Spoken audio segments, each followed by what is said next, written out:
And I just realized I was talking this whole time and nobody can hear a word I was saying.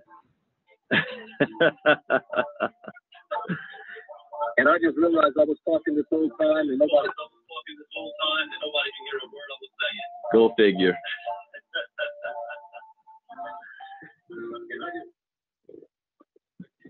All right. Welcome everybody. Early morning crypto talk. Bitcoin Brandon here. I was talking this whole time and I had my mic muted. I apologize for that. So welcome. I hope you guys had a great weekend. Bitcoin Brandon here from Los Angeles, California with new crypto talk for the day. I just want to do a quick mic check. If you guys can hear me in the chat box, somebody say I can hear you or why or yes. Want to make sure I'm all good.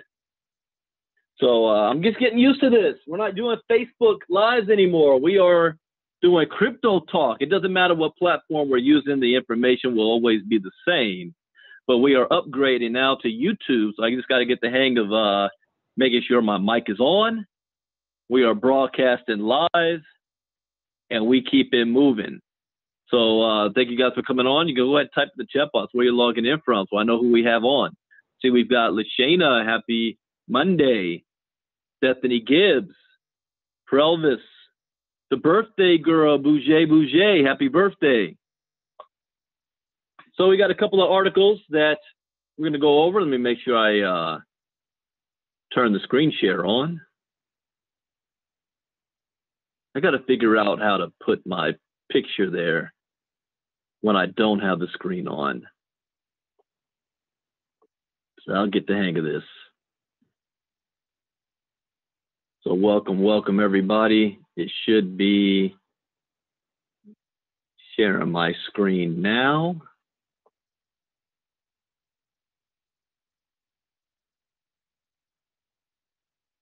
Should pop up. If you guys cannot see my screen, there we go. Should be able to see it now. All right, let's go ahead and go over a couple of articles this morning. We got this one. 1 in 3 Londoners plan to invest in crypto, twice the national average, according to a survey. Let me give you this.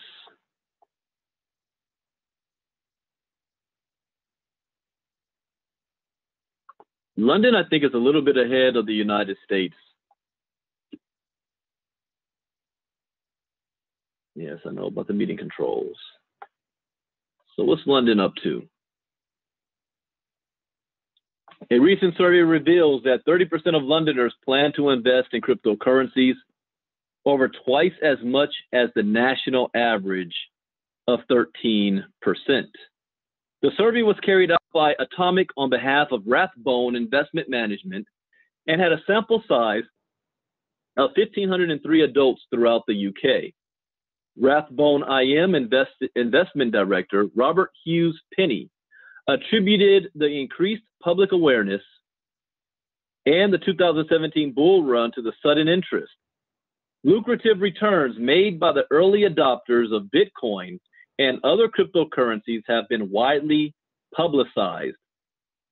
These early investors have been followed by others looking to make similar gains. The survey found that 37% of adults under 35 were interested in investing in digital assets, while only 4% of people over 45 would consider making an investment. That's interesting. Millennials. That's what this is all about. 4% of people over 45 want to get involved. They're the people that need to get involved the most. You want to know why? Because there's going to be no parachute when they retire. Golden parachute, what do they call that? There's going to be no 401k. Well, you know what? I don't know how they have that in London. I don't know the 401ks or the savings or the retirement pensions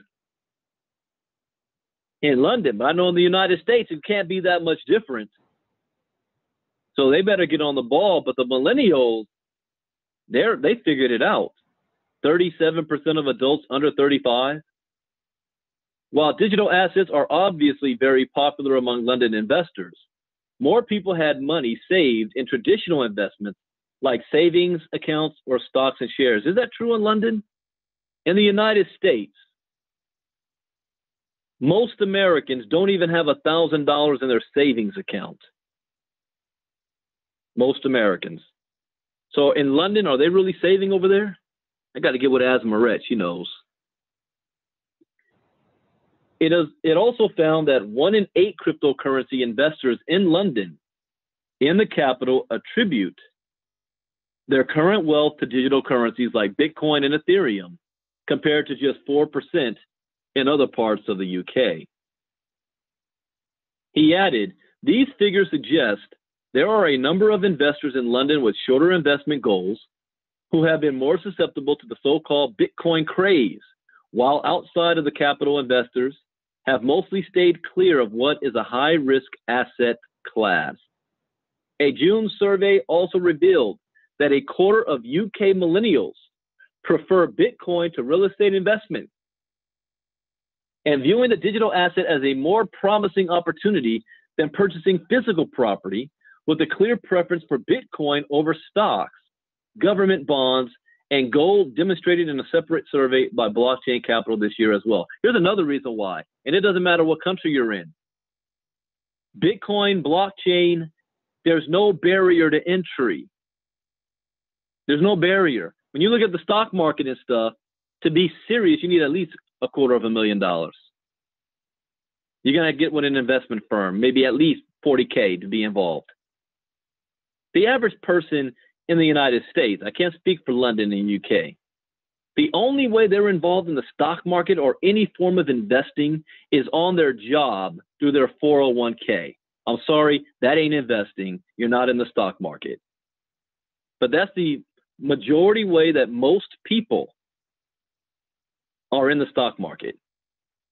And if you ask them, what's your portfolio looking like? I don't know. Let me wait for the company's quarterly statement and I guess I'll read it. How do I know this? Because I used to be in it. I haven't been in corporate America in a very long time, but I remember those days. I remember in my 20s, I was excited when my little portfolio and the company, we'll match 50% of what you invest. Really? Then I wised up and realized that by the time I retire, that's not even more than Social Security.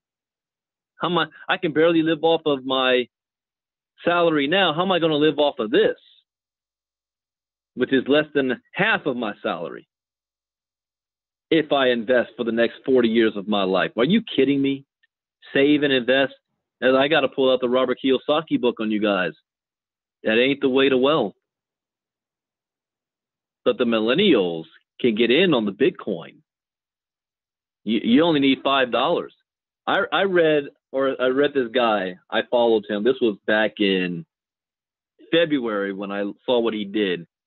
He took 2 dimes in 2017, about March of 2017, 2 dimes. And by the end of the year, 9 months, he turned 2 dimes into over $800,000. Now you say, how in the world did he do that? Here's what he did. I'll tell you exactly what he did. I'm not going to name any coins, but he took those 2 dimes and purchased in an ICO some coins that were worth 0.005 cents. All right, so less than half a penny. When it hit the exchange, it jumped because he was an early bird in the ICO. Those 2 dimes worth of coins went from 0.005 cents to $25 a coin. He took the profit from that, flipped it in another ICO. I think he had a couple $100. Flipped that couple $100 into $7,000 on another ICO. He took that $7,000. You guys got to follow this. He took that $7,000, put it into a coin, not an ICO, a coin that he found out that hit the exchange, but it was on one of the lower exchanges, not like Bittrex or Poloniex, one of the smaller ones. And he got wind that it was about to hit Bittrex. So the moment it hit Bittrex, the volume jumped by like 400%, and then went higher than from there. So he flipped that $7,000 now into over $60,000. He took that $60,000, invested in a coin, an ICO called Electronium. Then he took advantage of the affiliate side and flipped that $60,000 into over $800,000 when he finally sold. 2 dimes. What's the difference between him and everybody else? One, he had education. He was smart. He knew where to put the money. That's the only difference. See, I will not work with, I will not invest with, I will not entertain anybody in the crypto space that refuses to get education or pumps their nose up to any crypto education. You are a risk. You're a risk to me, you're a risk to my money, you're a risk to my network, and your opinion is invalid. Education is all you need. All right, I got off track there. Let me keep going. Hope you guys can still hear me. You guys are quiet right now. See here. As citizens of the international hub of fintech and finance, it's promising to see Londoners show such firm support for cryptocurrency investment. The city itself is home to many crypto projects and firms, with TransferGo remittance service recently opening crypto trading in response to strong demand for digital assets, and East London launching its own cryptocurrency called the local pound to encourage spending in local businesses. Meanwhile, Coinbase recently enabling British pounds as a payment option on the platform to make the purchase of cryptocurrencies easier and cheaper for UK customers. So yeah, I remember that Coinbase going into the UK market. And just for also transparency, I don't need to share somebody else's story on how they flipped 2 coins. I can share my own story on how I flipped $30 into 6 figures in 4 months. What? What did he just say? September, well, end of August, September 2017, I entered the crypto space with $30 when I decided to invest. By December of 2017, I flipped that into 6 figures and more. September, October, November, 4 months. I remember I had a goal. I was telling my business partner at the time, it was just me and Jairus, and we were scared to death. Our business that we had with giving small business loans, everything fell through. Millions and millions of dollars that we had sitting on the table fell through. And we were like, we better get in on this crypto stuff. But we didn't have no money. We were living off of savings. $30. Flip that into 6 figures. It's not hearsay. Again, it comes down to being educated. What is the two biggest things? What I did that during that time, 3 maybe. I took advantage of my own skills on knowing how to trade, because I was able to flip 30 into 300. I took money from that, put it into a couple of investments, took money from those investments, put into other things, and just kept growing from there. And then I rode the wave on the fact that crypto went sky high all the way up through December. So, you know, timing in crypto is everything. But if you have education, you're going to make money when the market goes up. You'll make more money when the market goes down. In some cases, you'll make more money when the market's going down than up. That's when you know what you're doing. All right, stop it, Brandon. You're getting off track. A July survey by securities trading platform Shares Post found that 72% of cryptocurrency investors plan to buy more cryptocurrency this year, with the majority expecting mass adoption by 2025. 66% of investors also expect prices to rise in the coming year. And I agree with that. All right, so let's go on to the next article here.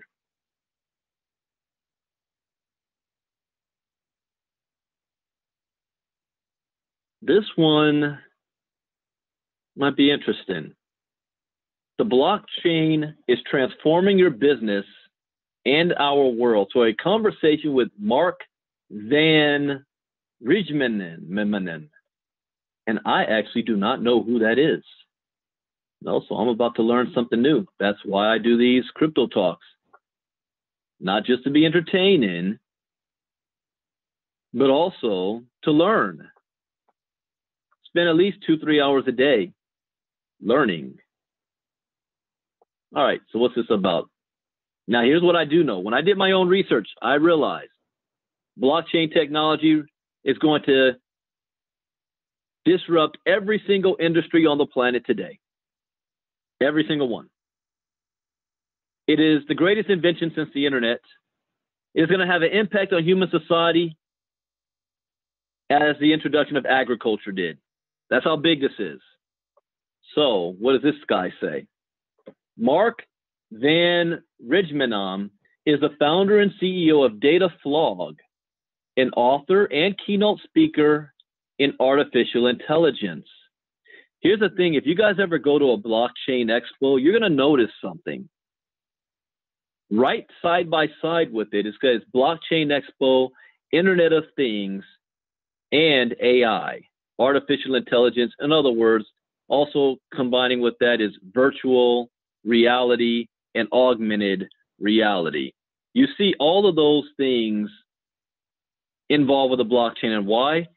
Because for virtual reality, augmented reality, Internet of Things, and artificial intelligence, for it to scale and get to the next level, the technology has not been there until now. The blockchain is going to allow them to do what they were designed to do, which means the biggest companies the world has ever seen have not been invented yet. They've been waiting for the blockchain to be here.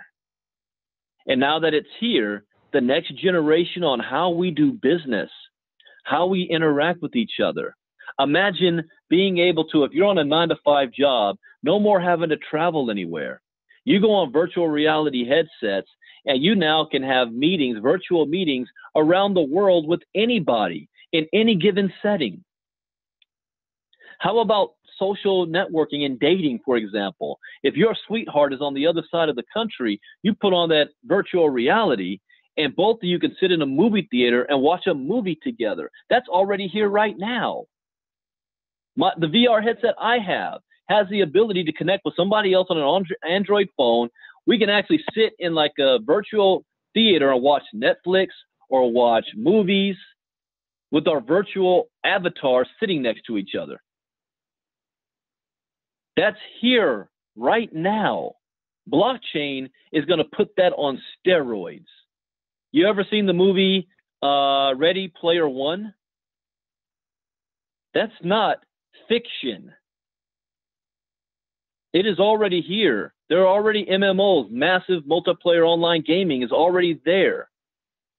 Thousands of people in one game at the same time. Blockchain is going to scale that sucker up to a whole nother level because we are now able to transfer ownership digitally. So those of you who have ever played a game called Second Life, it's this on steroids. Second Life on steroids. You're going to be able to have your, you know what's going to be the next big thing? This is what millennials are going to be doing. They're not going to be purchasing real estate like, you know, buying the house down the street, driving around your neighborhood and looking for good deals, buying property. They're going to be buying virtual property. Virtual. There's going to be an entire digital world that you can purchase real estate on. that it is legitimate. You own it. Even though it's on virtual, you might think it's a video game. You own it. You build whatever you want on it with real world money. I mean, I watch tech TV and this stuff. I've been following this for 30 years, since I was a kid. And now the technology is there to make it happen. And let me shut up and read the article. Because what is this guy talking about? Let's see if he has a vision as big as mine. So you want to know, when I have my Vegas money, what companies I'm investing in? Virtual reality companies, augmented reality companies, artificial intelligence. Yes, Skynet is going to be built. There's no stopping it. It's inevitable. It's just like those of you who are Christians and you believe in the book of Revelations. It's inevitable. There's no stopping it. All you can do is prepare for it. In this instance, since it's going to happen anyway, I'm like, how am I going to get paid off of this? I'm about to get paid. We know it's coming. All we have to do is be doing research to see what companies are the first to get into the space. You know, I had a long talk with Mark Januszewski last night. And there's one key phrase, because people have been blowing me up about, you know, Organo getting into the crypto space. One key phrase that has won since the beginning of time: first to market wins. Doesn't mean they stay on tight, because Blockbuster was first to market, and then they made some dumb moves. They could have still been here if they went ahead and integrated with Netflix. MySpace was the first to market. They won. Dude sold it for $500 million. And then a better technology like Facebook came along. But first to market wins. So I am looking for companies that are first to market in these spaces. I go to blockchain expos, not because I want to be seen with little clown Vitalik Buterin on a yacht somewhere. I can care less about that. I am there to see what new businesses are innovating, what new ideas are getting started that I can invest in. I saw Bouget even posted, I didn't even know about this one, a conference that's coming up right here in LA. Guess what? I will be there. There's a couple of, October is a lot happening in LA in October. I'm going to be busy, but then I know at the end of the month, I'm going to be traveling a lot. And then I'll be back in Santa Clara for the Blockchain Expo. And I'm booked on a radio show in Sacramento also that same week, the week of, anyways, on my schedule. It's going to be a busy schedule. I'm looking forward to it. But I go there, I do these things, not to be seen, not to show flash of Bitcoin Lambo, you know, measure, you know, sizes, circle jerk each other. I am there because I'm looking for the next Amazon that's going to come out. Amazon came out of the .com era. What company is going to come out of the Bitcoin era? The ICO era. That's what I'm looking for. All right, let me continue. Let me see what this dude's got to say. Shut up, Brandon. Okay. So he wrote a book. Name one of the global top 10 big data influencers. Oh, I already read that. Yeah, I'll read it again. One of the most influential blockchain speakers, his latest book presents a comprehensive view on how blockchain technology can disrupt the world of today and how it can be used as a solution for many of the world's problems. The book discusses the idea that blockchain technology offers a solution to many of the world's problems. I agree. It can fight corruption and fake news. Please stop with the fake news crap. It can help prove identity, help fight problems and conflicts arising from climate change. The book presents an inclusive view of how the blockchain can solve for the United Nations Sustainable Development Goals, as well as being used as a tool to fight climate change. Also, Green X. This is a book I'm going to buy. What's the name of the book? about the book Blockchain Transforming. Yeah, I'm going to buy this book. The book goes far beyond what the blockchain can do for financial services and economy. You know what? I had an idea. I'm going to get this book and then I'm going to audio read it. Like I did The Science of Getting Rich. Record myself reading it, put it up on YouTube. Anyways, the book presents an inclusive view of how the blockchain can solve for the United Nations Sustainable Development Goals, as well as being used as a tool to fight climate change. The book goes far beyond the blockchain can do for financial services and economy. It matches the technology with a series of social problems, which can be solved with the use of the technology backing many of today's top cryptocurrencies. All right, so let's go this little interview here. When did you first hear about blockchain technology and cryptocurrencies for the first time? Now, I think it was about 3 or 4 years ago, says Mark. Every year I write a trend for the next year, and the first time I wrote about the blockchain was either in 2014 or beginning of 2015. And then almost 2.5 years ago, I moved to Australia to do a PhD, which initially was focused on the accommodation of big data and design thinking. Then I got involved in a blockchain workshop, which was organized by my university, and I learned more and more about the blockchain. And that's when I really saw, okay, this is game changing. This is a paradigm shift. I then changed the direction of my PhD, and I got together with Philippa Ryan, that name sounds familiar, to discuss how we could do something with this, and the book is a sum of that. What led you to write a book about blockchain? Well, that's because we saw that there are a lot of books on the blockchain which focus on financial services or Bitcoin or purely cryptocurrencies. And we saw that it wasn't sufficient. Blockchain has more to offer than financial services. That is why we set out to discover how the blockchain can be used to help the United Nations Sustainable Development Goals, and that's where we started from. Disclaimer, I'm also going to be writing a blockchain book, but I'm going to be doing it from a different perspective, and I'm not even giving you the name of the source because somebody out there is going to steal my idea. But I'm going to be writing a blockchain book, and I'm going to start that process in 2019. It's not necessarily will be on the blockchain, but crypto. Let me shut up. I'm not giving you guys my idea. All right, what led you to write a book about blockchain? So, well, that's because we saw that there are a lot of books on the blockchain which focus on financial services or Bitcoin or purely cryptocurrencies. And we saw that it wasn't sufficient. Blockchain has more to offer than financial services. That is why we set out to discover how the blockchain can be used to help the United Nations Sustainable Development Goals, and that's where we started from. We saw a gap in the market where this knowledge was important, and we need to share this knowledge with the rest of the world to help people better understand how we can use the blockchain for social good. In your book, you speak about identity verification using the blockchain. Can you talk a bit more about that? The way we determine identity is the first problem we need to discuss. It's because it's the first problem we need to solve if we want to resolve all the other issues. Keeping that in mind, we needed to establish a new system, which is called the self-sovereign identity. And the way we went about that was to first go back to what identity really is. Oh, I'm just getting ideas now. I'm thinking our Bitcoin boot camps, book tour, on my book about the blockchain.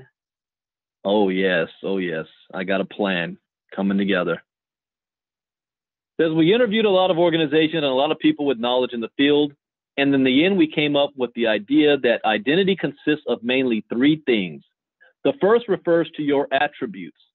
These are your long-term and your short-term attributes. For example, a long-term attribute is your date of birth. It stays with you your entire life. Your short-term attributes are your clothing.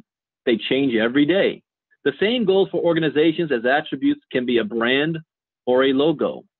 Secondly, identity consists of reputation, which refers to how you behave in the world. And if you do what you promise to do and things like this, This also goes for organizations. And the final aspect of identity is your shadow reputation, which refers to those in your network. If you have a lot of criminal friends, that shines negatively on you. If you have a lot of famous friends, that might shine positively on you. Shadow reputation is a fundamental concept when we talk about identity. So we have attributes, reputation and shadow reputation, that together make up your self-sovereign identity. And once you have that in place, then you can start to look at other problems we discuss in the book. All right, he's getting deep on that one. Keep it simple. You also speak about how the blockchain can help the Internet of Things and artificial intelligence. Can you comment? I was in the right process of writing my new book, which is about how big data, blockchain, AI, and the combination of the three are sort of the holy grail for the organization of tomorrow. Basically, how it works is you use big data or data to datafy your organization and to collect all kinds of information, which help to improve the efficiency of the organization. You then use a blockchain to either distribute or decentralize your data, which enables you to collaborate with industry partners. Once you do that, you can have a better provenance of your data, which implies better data governance. Once you have that, you can better analyze the data using predictive and prescriptive valid data to get insights from your business, which you can then automate using artificial intelligence. With Internet of Things, you can better trace your data and how it has moved along in the supply chain if you transport perishable goods, and the goods have to be in a certain temperature. All the characteristics of big data, blockchain, and AI enable organizations to be much more effective and efficient with their data. All right, again, who is this book speaking to? When you write a book, you have a target audience, and it looks like I can tell his is not of the people. Really the businesses. That, you know, not knocking it. Are there many companies trying to create something in line with this? There are lots of startups working on all kinds of solutions for this. There are almost 2,000 cryptocurrencies, which means that nearly 2,000 companies are creating some solutions for this. Of course, a lot of those startups who did an ICO no longer exist. There are a lot of scams going on, unfortunately, which is a real shame because it ruins the market for those organizations that are trying to present something. That's sort of why I am a big proponent of having regulations for ICOs. Ideally, these regulations are set in place on a global scale, but I know that this is tricky. Do you think regulations can stifle innovation, or that regulators are already on the right track to put together a framework that actually works? I think that what we need is global regulation. A cryptocurrency blockchain is decentralized, meaning that it can operate cross borders, meaning that it is global, and having nation-dependent regulation doesn't work for this, because if one country prohibits it, you just go to the next country, which also makes it very difficult to stop. We have seen that in China. They've had a tough time blocking it.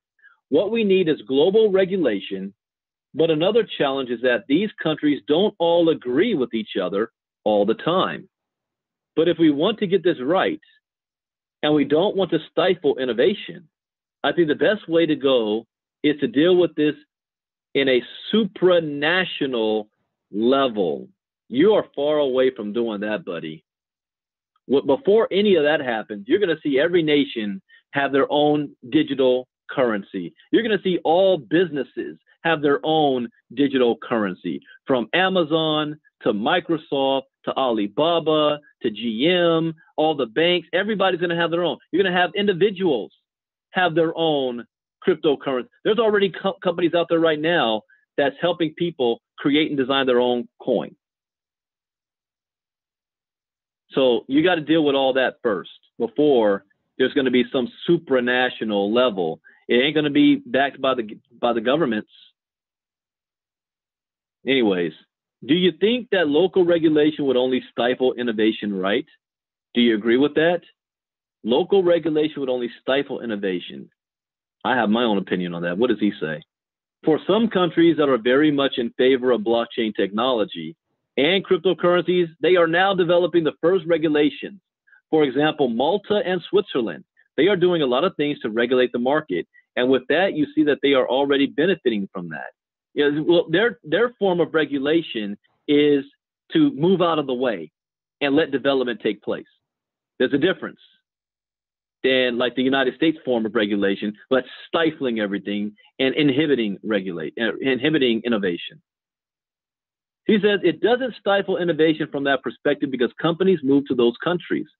But the only way it will be effective is if we have global regulation. You can only have global regulation if the entire globe backs a specific currency. See, the IMF is there for a reason. The International Monetary Fund. And what coin are they backing on that coin? It's the US dollar. But what happens when the rest of the world gets rid of the US dollar and then you have different regions using different currencies? You got Russia, Iran, India, China, North Korea. They all want to have this Pan-Asian Pacific alliance where they can trade goods and services and oil and they don't have to use the US dollar to do so.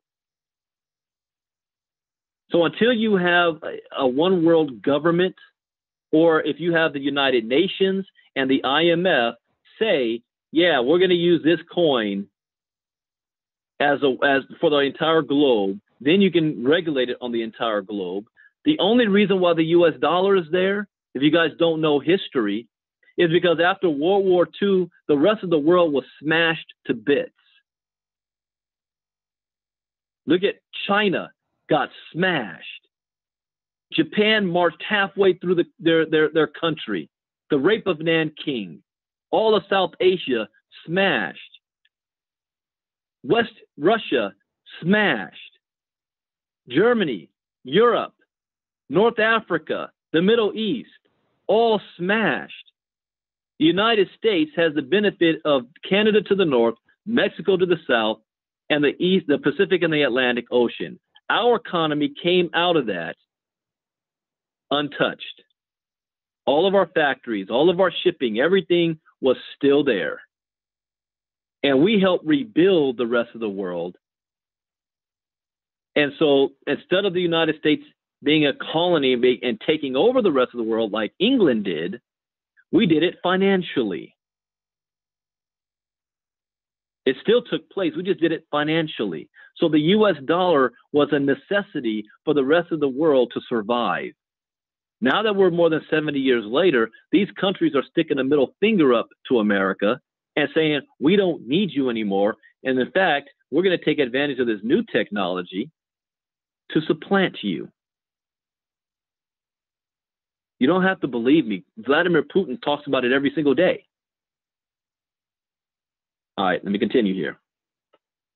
There is also a lot of reference to IOTA and Ethereum in your book.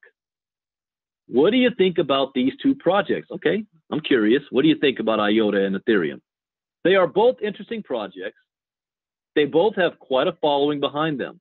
They are different projects. One of them is blockchain, and the other one is a DAG. DAG stands for Directed Acyclic Graphs, or acyclic. So from that perspective, they are technically different. I'm going to have to do some research. I don't know much about DAG. I think they are very interesting, but they are still at their very early stage. It's still in its infancy, so we cannot expect wonders from technology this early. That's what you see with both platforms. Very promising both, but they need to get it right. And that's a challenge because it's technically complicated. In your book, you mention voting and the electoral process and how blockchain technology can disrupt this process. Do you think that governments would be interested in this? Yeah. It's interesting because for government, it's still a challenge. As an example, in the Netherlands, a report was written by some academics who said blockchain was not suitable for elections a couple of months ago. I didn't really understand why that was said. And then when I read the report, I saw that it was full of mistakes. So that made it clear why it was being said. He's correct. You know, what he's saying is, in layman's terms, the governments would be against this, one, because they don't understand the full technology. But it goes beyond that. I don't think they're that stupid. I believe that governments and banks, they understand the blockchain technology better than all of us combined. It's their job to know what the threat is on the horizon. What they say publicly is misdirection, because they know anything that they say publicly can hurt their bottom line. It can move the stock market one way or another. It can move the value of their business one way or another. So everything that comes out of their mouths is calculated. So when you hear them saying something stupid and dumb about blockchain, it's not because they're ignorant. It's because they believe you're ignorant, and you're going to believe whatever they say. In other words, they need to keep the corruption alive. The blockchain will make voting 100% transparent, unhackable, unchangeable. And if you're a corrupt government and you're used to manipulating the voters, you don't want the blockchain to come in here. You don't want the blockchain to make voting now to be equal, because you can't corrupt it. Now, it's inevitable. So we'll see how long they can, try to hold it back. But ultimately, it's inevitable. So I disagree with him on that stance. Like I said, I'm writing a book, dog, on it. Damn it. I'm writing a book next year. Perhaps it's too transparent. Well, maybe it is, and it gives the power to the voter. What's wrong with that? Isn't that the point? The point of us voting is that we have the power, supposedly. Don't let Rob Harris start talking about this. I just dropping truth bombs. In the book, we talk about liquid democracy, which is sort of the holy grail of democracy. But I don't think, as I wrote in the book, that will ever happen, because that would mean that those in power at the moment would lose their power by doing so. I agree and disagree. I agree with what he said, but at the end of the day, he's saying it's not going to happen because those in power aren't going to let it happen. Well, you just missed the entire point of the blockchain and crypto. Those in power can't stop it. Bill Gates said in 2014, Bitcoin can't be stopped. The government can't stop it. So the only way they can prevent this is if they don't allow blockchain technology in the voting. But you can't have it both ways. They know, like the banks, they know that they're going to make and save so much money by implementing blockchain technology, but they don't want the people to have it. It's like China banning all crypto, yet at the same time, they want the blockchain and they want digital currency to get away from the United States dominance. They want it to free themselves from the U.S., but they don't like it because their citizens can use it to free themselves from communism. It's a catch-22. Same thing in Russia. How can you be a communist state but allow your people to have freedom of income, freedom of movement, freedom to have their own money that they control? It goes against your very nature. Their only answer to that is we implement blockchain technology, we cut out cryptocurrency, and we'll give people our own digital currency, the ruble coin or the Fed coin in the United States. I'm giving you guys way too much stuff here. You got to get this, and you got to pay for this. Cryptogenics. Let me finish here because I disagree with what he said there. That's the challenge we face with voting on the blockchain. Of course, we can make small steps, and they can be used in organizations in their general members meetings. And there are a lot of things we can do right now. But a genuinely liquid democracy somewhere in the world at some point in the near future, I'm afraid that's too optimistic. Well, he's partly true there, because this is what I could see the government would do. They won't implement blockchain wholeheartedly on our voting system unless they control it. It won't be cryptographic. Some way or another, They'll want to control it. And when you see that happening, we're not a true democracy. We don't have true freedom. There's an illusion of it. You know, if you want to control people, give them a choice. And no matter what they choose, you still win. Whether it's Republican or Democrat, whether it's Obama or Bush, Hillary or Trump, it doesn't matter who wins. You're still in control. But the people have the illusion of choice. Just like right now, slavery never has gone away. It just transformed. It's economic, and it doesn't matter the color of your skin. Slavery is still here. You just have the illusion of choice. You may think, I'm not a slave. I'm free. Really? Don't go to your job tomorrow and see if you're going to be able to eat and pay your bills. Well, isn't that anything? I got to work. Yeah, they only pay you enough money so you don't quit. And you only work hard enough so you don't get fired. And the only so-called freedom you have is Friday at 5 p.m., where that's the only time the government can't track you, but the government's not worried about that because they know you can only go so far because your ass has to be back on your cubicle Monday morning at 8 a.m. So yeah, you can run free for 2 days, but they know exactly where you're going to be Monday morning at 8 a.m. It's an invisible chain. The first goal I had was freedom. I'm not talking about financial freedom. I'm talking about freedom from my job, freedom from a boss, the ability to wake up when you're finished sleeping, to come and go as you please, but have nobody tell you what to do. I have complete freedom. I can care less what anybody thinks. I say what I want. I post what I want. You don't like it, don't read it, and get away from me. That's freedom. The second set of freedom is the financial freedom side, where your money's working for you. So you don't even have to hustle. You don't have to watch what you say because you may be afraid you're going to offend somebody who's going to make you some money. I can care less. You don't like me, you don't want to make money with me, bye. There's billions of people in this world. You can be selective, but when you got your money working for you and you don't have a boss, that's freedom. All right, I'm getting way off track. What time is it? Oh, wow, I'm getting past, how long is this article? Should I continue going with this? Yeah, we're almost done. I'll finish it up. Can you tell me about Data Flog?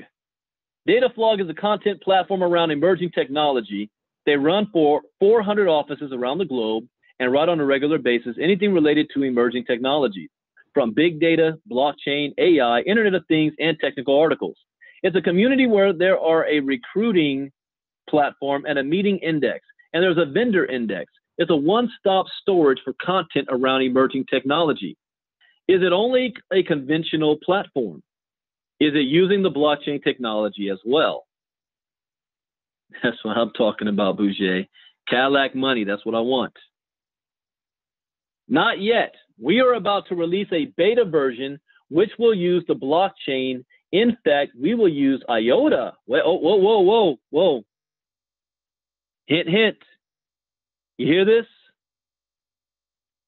Is it only a conventional platform? Is it using blockchain technology? What blockchain technology are they using? IOTA. It hasn't even been released yet. You know what that means? Again, I'm not a licensed financial advisor, but dispensing financial advice. But this article just gave you a hint. You might want to get some IOTA in your portfolio. Have I been wrong really yet? I'm not always 100% right. I'm going to lose every now and then.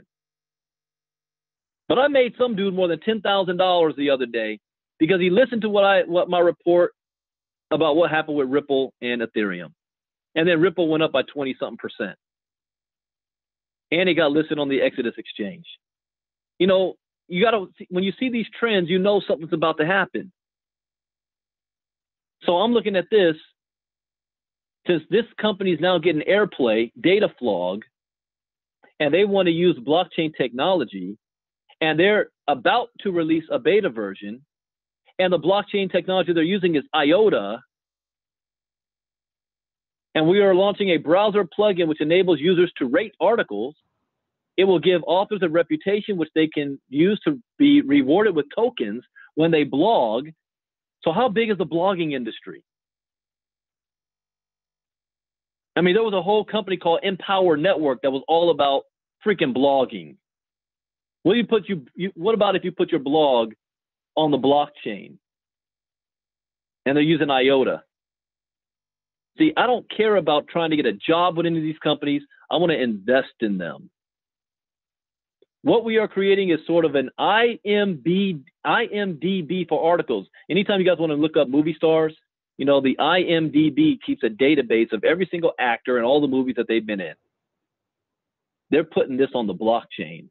And hopefully we'll launch, here's a date, in the next couple of weeks. Let me look at the chart right now. So I love doing this because everything I'm saying is being recorded. So when things go down in a couple of months, you're able to go back. Hey, didn't Brandon say something like that? Let's look at IOTA.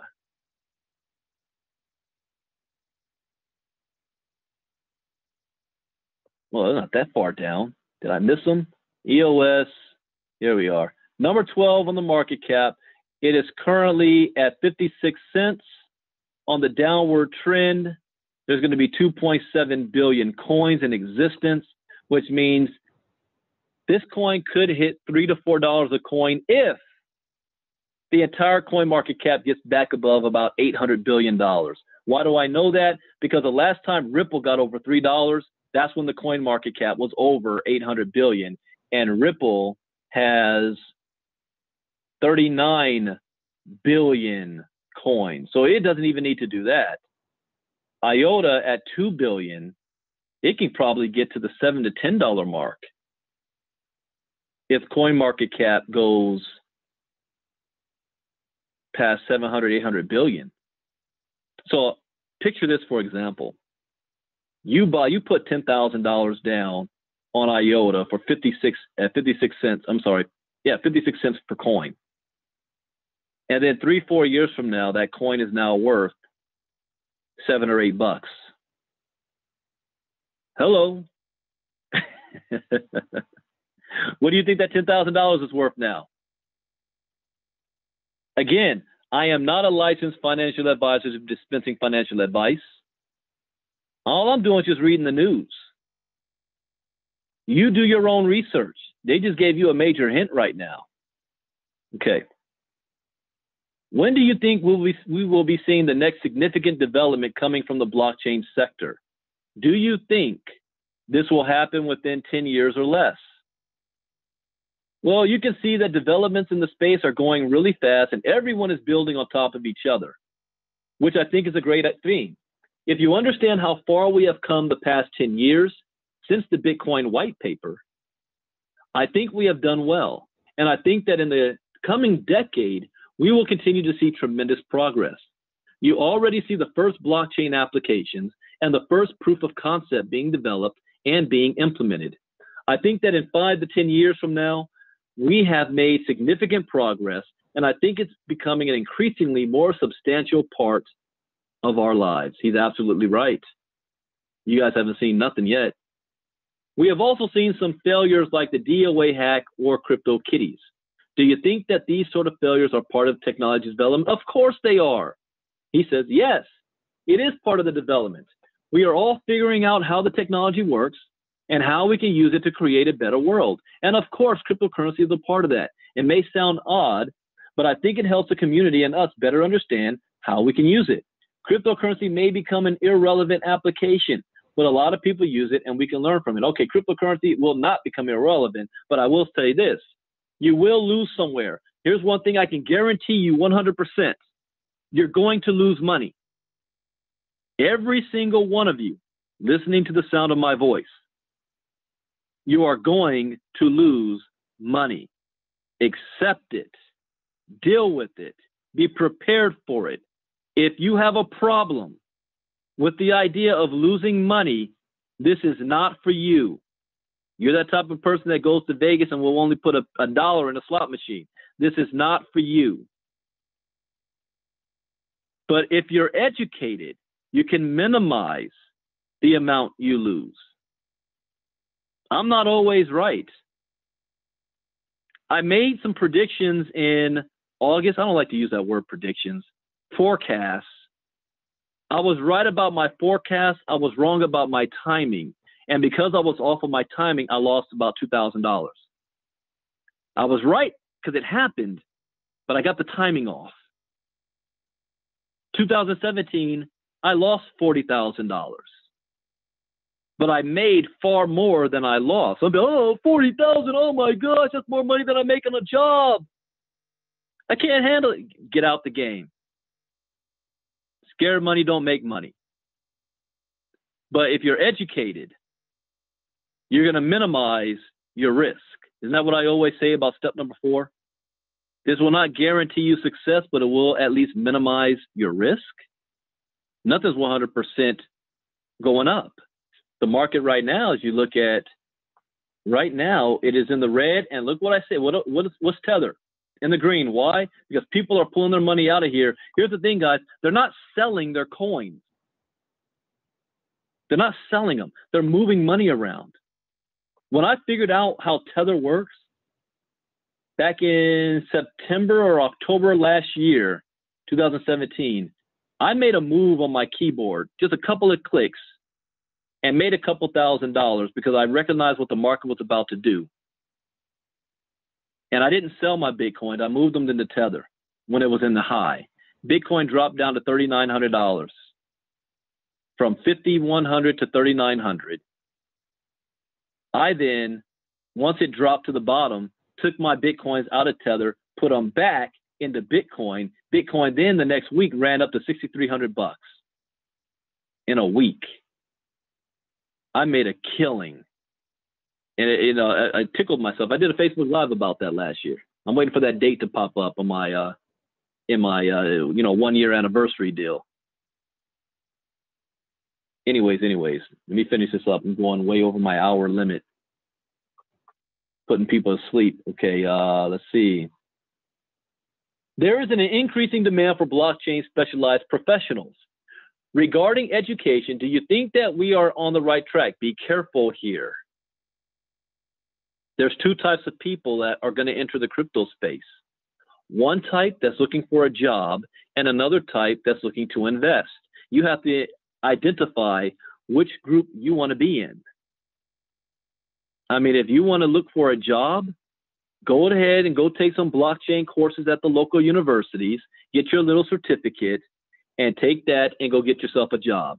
This is the next biggest industry for job growth is going to come out of the blockchain. Huge, huge demand for it. You can make a lot of money. Or you can be like me. I'm in the crypto space not to get a job, but to invest. So I'm looking at these companies that are coming up. Which company can I invest in? So here we go. Education is a challenge. Because as we said, the field is so new and universities need to take the time to develop good courses. Really. KGX. $300.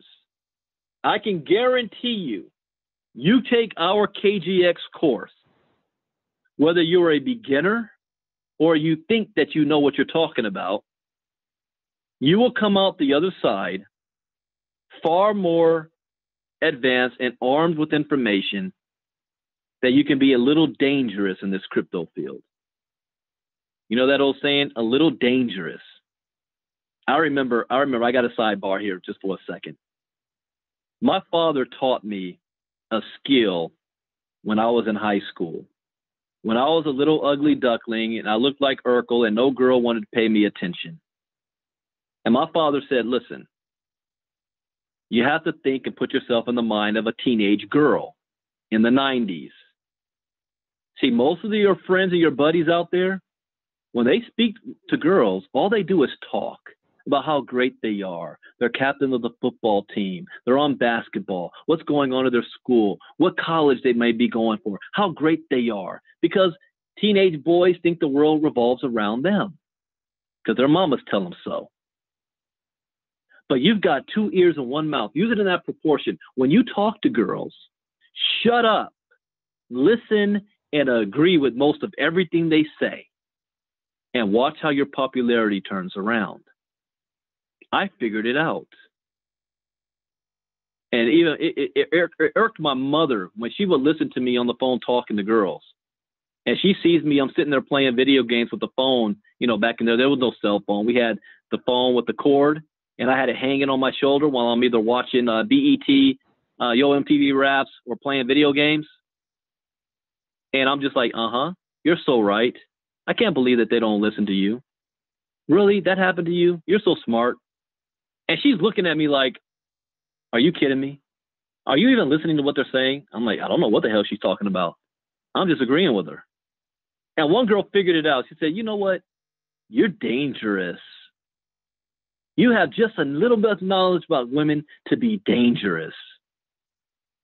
That's what KGX is going to do for you in crypto. You're going to have just enough information to be dangerous, to take $30 and flip that sucker, to take 2 dimes and flip it, to be able, if you've got resources, if you've got $10,000, $50,000, you're going to be a millionaire if you know what you're doing. But get educated. But let me hit this last part, this education. It says, it is a matter of time before universities create classes that will educate the engineers and developers that we need to build this. But that comes at a point. I got to give another story. When I was at Morehouse College, I was a business major, and I'm sitting there in class, and I'm listening to the professor talking about microeconomics, macroeconomics, talking about all this stuff for businesses. And I raised my hand and I asked a question. I said, you know what? No, all this stuff sounds great. Can you give me some examples of businesses that you've started, that you use these techniques and you've made a lot of money in? He said, well, say what? I said, yeah, can you give me some examples that I can go and look up and see these businesses that use this strategy that you're saying, they've had huge success. And he said, well, I didn't start these businesses. I'm the professor. I just teach it. I said, well, if you're teaching it, surely you've used these strategies for your own portfolio, right? You've got millions sitting in the bank, right? So, give us some examples. No, Brandon, you don't understand. My job is to teach you guys this so you can go out in the world and use it. And I'm like, so in other words, you're teaching me theory. You're not teaching me application of what's actual happened. You're teaching me theory. That's what these colleges are going to be teaching you guys if you take a university crypto course. They're teaching you theory. Because if these clowns were actually using it, they wouldn't be teaching the college course. I can teach the college course. I'm not. Why? Because there ain't no money in it for me. They can't afford me. I'm out here using the knowledge and information, and then I teach the knowledge because I am creating other people that I can invest with. The more money you guys have, the more opportunities we can invest in. You guys see that? Dang it, I should have had. If you guys could see me right now, I'm hyped. I'm hyped because I know some information you guys don't know yet. So I'm hyped right now, this morning. It's on and popping. That's all I got to say. I'm about to do a major purge. Anyways, it says, this will take time. It was the same thing with big data. It took a long time before we saw big data education and data scientists, specific education. So I think the same thing with blockchain. It will take time, but it will get there. He's right. We are in where the internet was in 1993, 94. It's going to take some time. In conclusion, blockchain is undoubtedly a technology that will be an important part of the future. Up until now, we have only seen the innovation successfully used in cryptocurrencies. Now, blockchain technology is set to be introduced in almost everything. Yeah, not in almost, it will be introduced in everything. Van Riegeman's book presents a whole new set of ways where the technology can be used for social good. He's correct. I'm going to read his book, but you ain't seen nothing yet. Wait till I come out with my book next year. My book. We got to get these bags in place. We got to get this Cadillac money in place, get our company in place. Then we on the road. Bitcoin boot camps in all these cities, book tours. You're either going to be riding the wave with us, and I use that for a reason, because you're going to start seeing Jairus Coleman talking about riding the wave. Or you're going to be sitting on the sidelines waiting for the day that your company says, we're paying your salary in Bitcoin. And Bouger, you know what? I like that. Bitcoin Brandon is BB, billionaire Brandon. I like that. Oh, you got to take that. You got BB as well. Bouger. All right, guys. That is it. I hope you learned something new. As always, that is the point. I will be back by tonight, Monday, 9 p.m. Eastern, for late night crypto talk. And as these go, I do like this format. Depending on how busy I get, I might end up having to scale myself back a bit. I may not be able to do 2 crypto talks a day, but we'll see. For now, I do it because I'm learning. So as long as I keep myself learning, I'll turn the camera on and share with everybody else so you can learn with me. So that's not going to end anytime soon, because it's not, I'm wasting my time. Everything that I do, time is money. And so if I'm not using my time to make money, I'm using my time to learn. I don't have time for chit chat and playing games. Ain't nobody got time for that. We are on the clock. The window of opportunity is small. And what we do now, our descendants are going to feel for decades and centuries to come. I ain't playing. So with that, I hope you guys have a great day. See you all tonight. Bitcoin Brandon out. Bye-bye.